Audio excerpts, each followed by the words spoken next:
Her Har Mahadev welcome to day 13 of my 30 days blog series.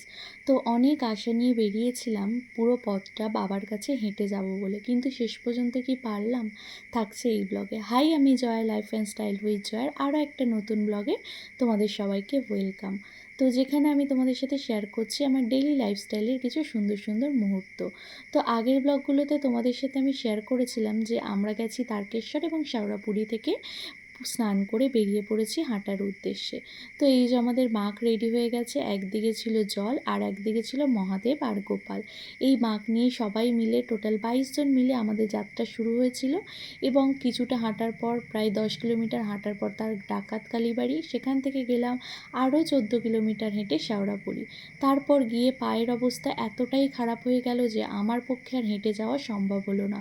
তারপর ওখান থেকে অনেক কষ্ট করে প্রায় সারা রাত হাঁটার পর আমরা প্রায় পরের দিন সকাল 10টা নাগাদ পৌঁছেছিলাম তারকেশ্বর ধামে।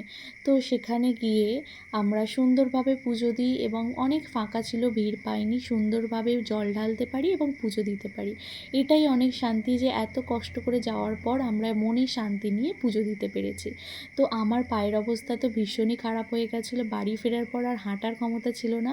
অনেক কষ্ট করে বাড়ি ফিরেছি, কষ্ট হলেও মনে যে শান্তি পেয়েছি সেটাই অনেক।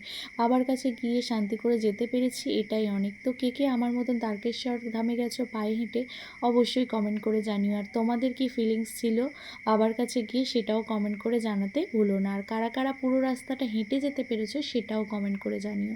চলো আজ তাহলে আসি, পরের দিন দেখা হবে আরও একটা নতুন ব্লগ নিয়ে। আজ তাহলে আসি।